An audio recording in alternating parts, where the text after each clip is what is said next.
guys, welcome back to today's vlog. I'm excited to have you here.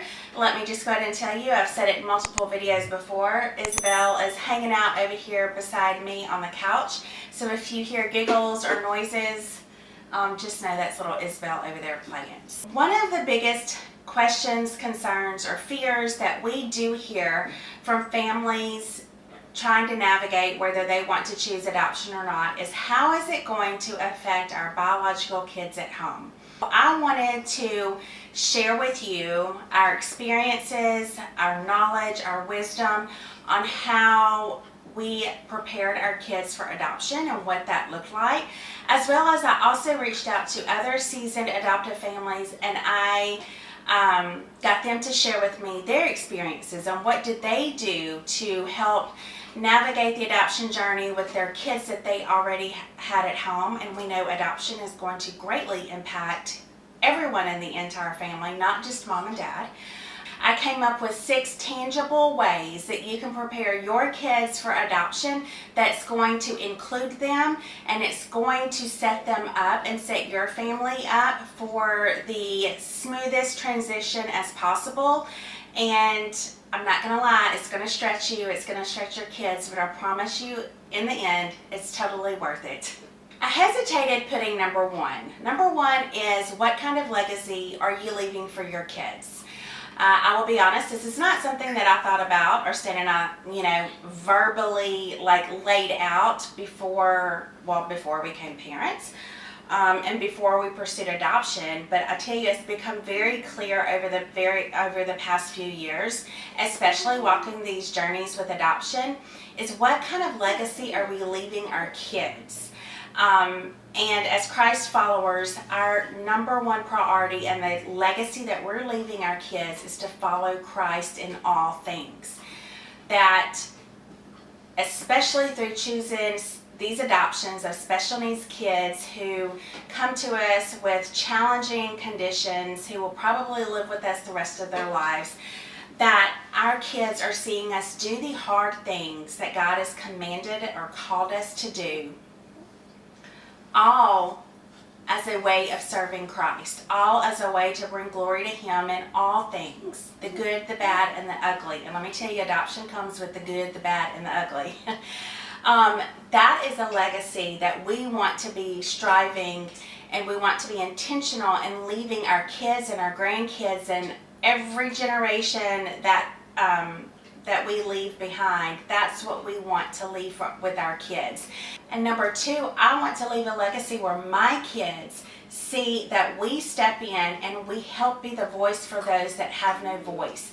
That we see a need, we feel a need, that we are going to step in and show compassion and to help those who need help. And adoption is just that. So keeping those purposes and those whys at the forefront of your mind daily, if not hourly, is what's going to fuel you to keep pursuing the hard. So legacy. What legacy are you leaving for your kids and the future generations to come? Number 2, communication. Communication is essential in preparing your kids for the adoption journey and all the highs and lows that come along with it. So just as you and your spouse communicate with each other in all things, but we're talking about adoption here, so we'll just kind of stick with that. But as you're communicating your fears, your excitements, the unknowns, the how-tos and the what-ifs, as you're communicating and working through all of those things with your spouse, those are essential, right? Communication is just as important with your biological kids as it is with your spouse. When Stan and I realized that we were very serious about adopting, we sat our 4 biological kids down, asked them the hard questions. How do you feel about adopting? How do you feel about bringing in a child that's going to look differently than you into your home? Are you going to be able to love them and protect them just as you do your own siblings? How are you going to feel when that child might look differently and act differently than you? How is that going to affect you when we're out in public and maybe people are staring and pointing and asking maybe some rude questions? How is that going to affect you? So really sitting down with them and asking some very basic questions, including them, and knowing that their answers, there's not a wrong answer. I think for our kids, they were all on board from the get-go. It wasn't a challenge, it wasn't hard. I know for a lot of families, that is quite the opposite of the experience they have walked with their bio kids. Their biological kids maybe weren't on board with it. They weren't super excited about adding someone else into the family that maybe is going to take away attention from them. Maybe they've never been exposed to adoption, especially special needs adoption, and so they just are ignorant of what it is and what it looks like. They've just never thought about it.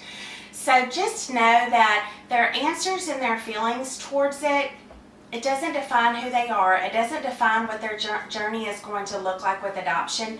And just give them the space to have those raw feelings, whether they're good or they're bad. I think that is so extremely important. We especially don't want to start an adoption journey as a family unit pointing fingers and saying, well, she doesn't want a baby sister in her family because she doesn't want to share her toys. We don't want to shame our kids into saying yes to adoption because they're fearful of what mom and dad is going to think of them. We want to hear their fears. We want to walk through them. We want to hear them out. I think what's very important too is mom and dad need to share their fears. Say, hey, honey, I hear you. I know that is scary to you, and I don't have all the answers, but you know what? That makes me a little nervous too. But here's what we know is we have this child who has no mom, who has no dad, who has no brothers and sisters, who sleeps in a cold, hard bed every single night. They have to wear clothes that don't belong to them. Their heads are shaven. They are malnourished. They are not being taken care of. That is what is important. Extremely important that your kids see mom and dad saying, oh, you know what, they're nervous too. They're scared too, but they're going to do it anyways. I can do this. Number 3 is expose your kids to adoption. Some of them may not really understand adoption and understand what it looks like. So you really need to get them in front of other families who have adopted. And one great way to do that is through YouTube. YouTube videos is a huge resource for not only you and your spouse to navigate through adoption, but also to help your kids as well. Those videos on YouTube greatly impacted and softened my heart through choosing special needs adoptions. It did Stan's, and it absolutely did our kids. And so utilize the internet and find some adoption journeys of families maybe that are very similar to yours, and just sit down and watch them with your kids. And I do think it's great after the videos, you and your family talk about it. Like what part of that can you relate with? What part of that maybe evokes some fear in you or some questions within you? So I think talking about it is really good. Again, going back to communication. But I also think too, sometimes just putting it in front of them and just letting the Holy Spirit convict their little hearts and work on them just as He's working on mom and dad. So yes, follow up those videos and books and articles and everything with questions and conversation, but also know that it's not your job to convict your kids. It's just not. It's the Holy Spirit's job. Allow God to move in them the way that He sees fit. Another great way to expose your kids to adoption is reading. Reading, there's all kinds of books. Even if you have a toddler or 5 or 6-year-old, there are so many books on adoption out there that you can just sit and read to them at night before bedtime. Or maybe if you're a homeschooling mama, you could, and you know that you're adopting from China or Bulgaria, maybe you could pull in some of that culture and all of those things into your homeschooling experience to, again, broaden their minds on what adoption is and what it looks like. So reading can be super beneficial, not just for mom and dad, but also for these kids. And it kind of takes this need of like mom and dad have to figure out how to articulate and answer all the hard questions. Find some good books, find some good articles, let your kids read them or you read them to your kids. So reading will be a great resource as well. You know, another resource as I was thinking about this and what are some other ways that we can expose our kids to adoption and further their mindset on what adoption is and what it looks like and the reality of it is documentaries. With all the apps on TV, you know, the Netflix and Philo and all these things, there's so many documentaries out there that if you find they're age appropriate for your child, to sit down and watch those. So adoption is born from trauma, abandonment, neglect. These kids have lived some rough lives. And so some of the documentaries that you're going to find, they're going to share the harsh realities of what these kids have endured, you know, before finding their forever families. And it can be a little disturbing and it can be unsettling. I just think as parents, it's our natural tendency to protect them and shield them from the things that are like make us uncomfortable.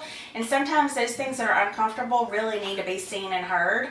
And sometimes those are the things that are going to really break us down, and just get us to a very vulnerable spot where we're like, okay, we can do this, because if we don't do this, that child is going to stay in that crappy environment without a family. Does that make sense? Next on the list, community. Get in community with others who are walking the same journey that you are. I'm not saying all your friends have to be adoptive families by any means, but I think there is great support, great wisdom, great knowledge in investing into those who have walked that journey that you're looking to walk or that you are walking, especially special needs adoption. It's going to open your eyes to see, like, they're just an average, ordinary family. They don't have all the answers. They don't have all the knowledge. They don't have all the medical advice, but they're doing it, and they're doing it well. So I think that is very important for mom and dad and for the kids. Growing up, I went to Reynosa, Mexico with my church on mission trips every year. I think I probably went like 10 or 12 times. We went to this one orphanage in Reynosa, Mexico, then we would go to the villages as well. But there was this one kid at the orphanage. His name was Quincy, and he was older than I was at the time. I was like, you know, I was probably 10, 11, 12, and he was more like 15, 16, 17. And he always made me so nervous when I would go to the orphanage because he had special needs that I had never been exposed to, and I didn't know how to respond to them. He had epilepsy. And so at any given moment, he would just fall to the ground and he would have seizures. Now, all the other kids who lived with him and the caregivers, they knew how to handle and take care of him. And it was like life just kind of went on and someone would help him and tend to him. But like, it was just like it was part of his everyday life. But for me, I just remember like it would make me want to cry, like my heart would start racing, and I get emotional about it now because I think that's why it's so important to expose your kids to people who are different than them, because looking back, I see how it sparked this desire in me to want to be comfortable around kids who are different than me and who might have medical conditions that scare me, but I didn't know how to do it. And so year after year that we would go back to the orphanage, I found myself, with maturity of course, but just with knowledge and being familiar with his situation, I became more comfortable being around him. That's why I think it is so important to just, again, find a community, find an adoptive family and say, hey, we're looking to adopt. I see that you have adopted. Can we come just hang out and visit with y'all? Can we just see what it's like? I promise you most adoptive families are going to say, yes, come on. Because what we know is on the other side of all these fears is this huge blessing in the form of a child who might have disabilities, might look different than you, and might bring challenges to your family. But oh my goodness, the blessing that comes from it all is something that you just cannot describe. So this next one is very tangible ways in which you can help your child. And you know, I say all these things that it's helping your child, but I promise you all these steps are also like huge benefit to mom and dad, okay? So just remember that. But tangible ways that you can help your child both emotionally and physically connect with baby brother or baby sister that's going to be coming into their home soon, and just preparing that healthy anticipation of what's to come. So for us, we put pictures up in our house of the kids that we are adopting. That was Michaela, that was Isabel, that was Lily Grace. And once we found out who we're adopting from Bulgaria, you can bet we're going to have pictures up. But having pictures up in your home of the child that you're adopting, just again, it infiltrates them into your home as a family member. Like they're already here, they're a family member, they're already connected to our home and to our hearts. And so that's one thing that we did from the get-go, is we put pictures up, and it really does help. With the pictures, we talk about them. We talk about them daily and what our day-to-day interactions are going to look like with them. And, you know, will they be going to school, or will they be going to daycare, or are we excited about putting them in our homeschool day-to-day activities that we have already with our other kids? Who's going to play outside and jump on the trampoline with them? Who's going to help with bath time? Like all of those things, start preparing your biological kids with like how they can contribute to taking care of baby brother and baby sister. Give them a purpose and a reason, and that this is not just on mom and dad. Of course, we carry the weight of it, right? Mom and dad have to, I get it. But giving your other kids a sense of purpose and intentionality in what their role is going to look like when baby brother or baby sister comes home is really exciting for them. Really exciting. Let them help you prepare the new kid's room. Paint it, decorate it, picking out the bedding and decorations. I know my boy Jackson, he loves to build anything. If you have a kid who's very arts and craftsy or loves to build things, let them build something. Let them put together a cool little toy box or a little toy trinket to put in their room. You know, something that really makes them a part of the whole process. It's going to help them both physically and emotionally really connect to baby brother and baby sister coming into their home while you're waiting to bring them home, if that makes sense, you know. So I think that those things are super helpful, tangible things that you can do that's all going to keep your heart in anticipation for what's to come. And we know that the financial burden that comes with adoption is very real. Most of us are going to be fundraising. Let your kids be a part of that. If there's something that they want to hand make and then maybe they want to try to sell and maybe they're only going to raise $20, it doesn't matter. Let them be a part of something that is bigger than themselves. It gives them purpose, and in that it increases their confidence and knowing that they can be a good big brother, they can be a good big sister, you know, and what they're doing matters. I remember Addison, I think it was with our first adoption, maybe the second adoption. He had been out mowing yards all day long. He had a lawn mowing business, and he came in one evening and gave us all of his earnings from that day. I mean, it was just so precious. I remember Jackson one time came in with a handful of change, and he wanted to donate it to our adoption journey.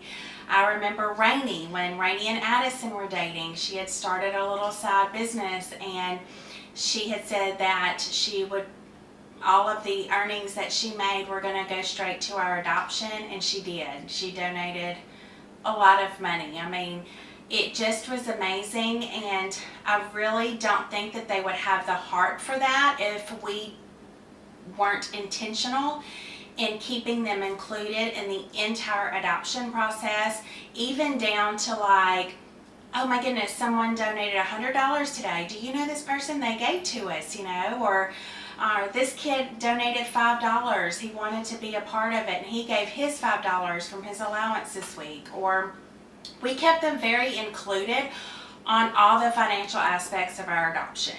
Again, it keeps them connected and included, and I think it's something that they need to know about. They need to see that, like, mom and dad are trusting God here. We don't know how we're going to raise this money to fund this adoption, but we're trusting God's going to do that, and taking them through the struggles and through the exciting times of that financial journey is really important. And again, I feel like that's going to help them become emotionally and physically attached to the adoption process and to new brother or new sister coming into their home.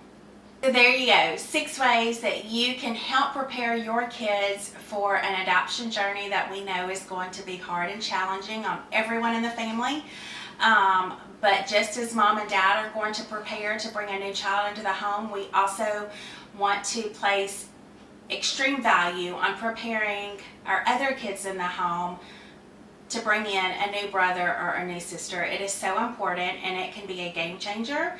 And we want to set them up for success, because at the end of the day, what we're hoping and what our goals are in instilling some of these values within them are that when they're future adults and they're out living their own life and making their own decisions and how to navigate through life, that they are going to choose the hard things that are serving Christ, because they saw mom and dad do that.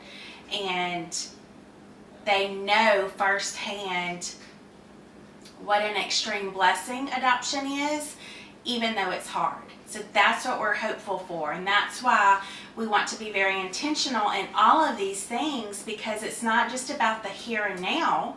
It's not just about what's happening right now and completing an adoption process. It's about what are we pouring into our kids? How are we setting them up for success, whatever success looks like to you. For us, success revolves around Christ.